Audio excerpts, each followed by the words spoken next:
Crossing the Strait of Georgia should never be taken lightly, and given this was our first transit, we eagerly accepted suggestions made by more seasoned cruisers to time our crossing with light winds and relatively calm seas.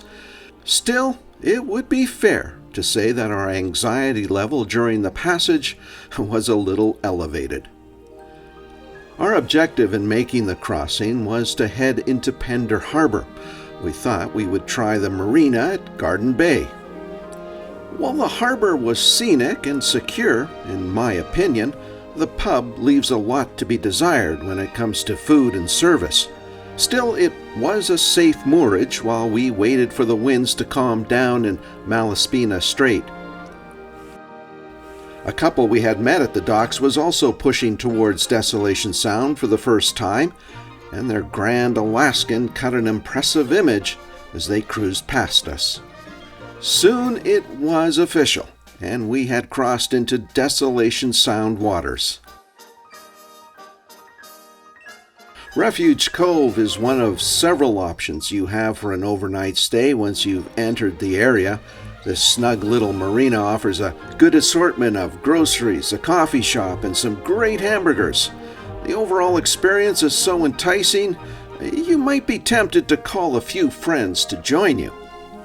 All in all, this is a beautiful spot to catch your breath, and it allowed us an opportunity to ease into the next part of our journey. Pulling out of Refuge Cove, we chose to make Tukern Arm and its lake-fed waterfall our first visit.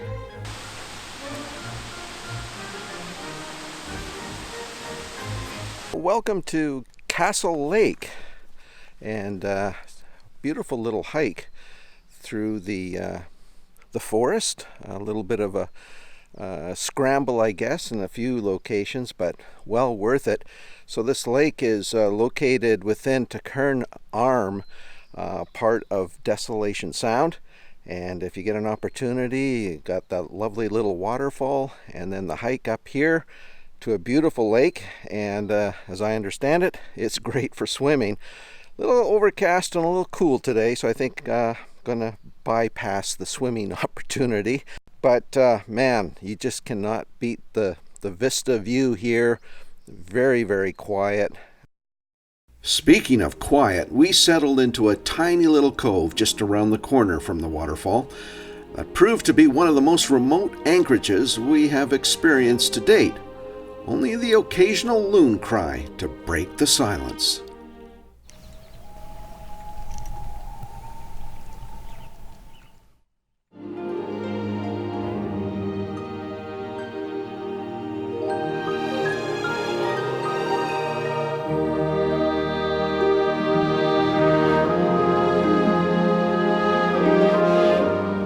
We eased out of our little cove after a couple of nights and continued to head up north through Lewis Channel, then on to Deer Passage and Price Channel.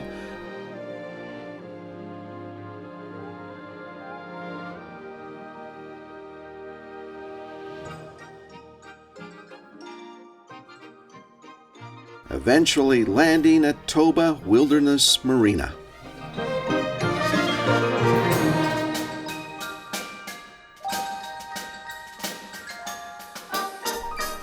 A few years back, some significant work was completed at this remote marina as the dock had been completely rebuilt.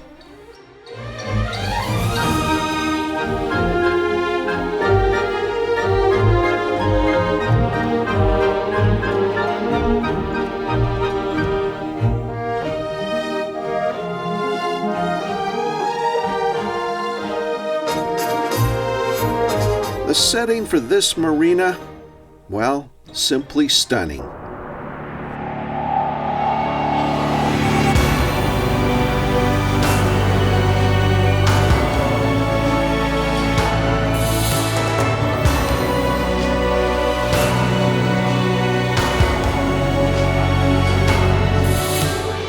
Fresh water is provided by this glacier-fed stream, although water levels have been falling in past years, causing some concern. A short hike offers the opportunity to see this neat little waterfall close up.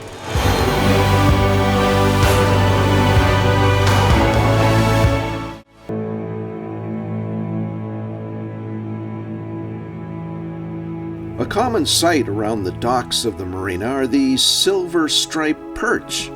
These females are close to giving birth, producing between 3 to 15 live young.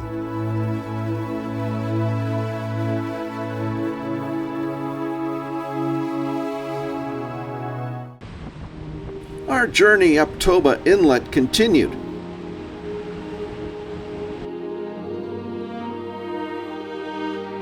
And we were delighted to see this young male grizzly out for a morning stroll along one of the few narrow beaches along this stretch of the inlet.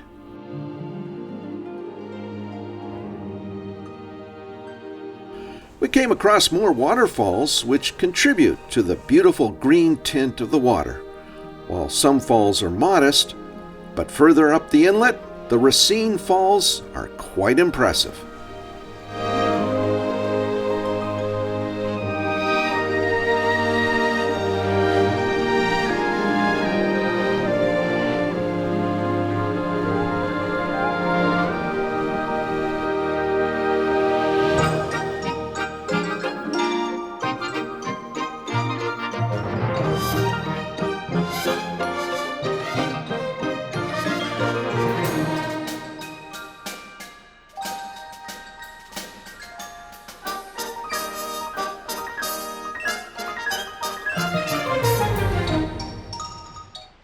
With the wind starting to build, we began to head down through Humphrey Channel towards Prieto Haven, one of the more popular anchorages located at the southern doorstep of Desolation Sound.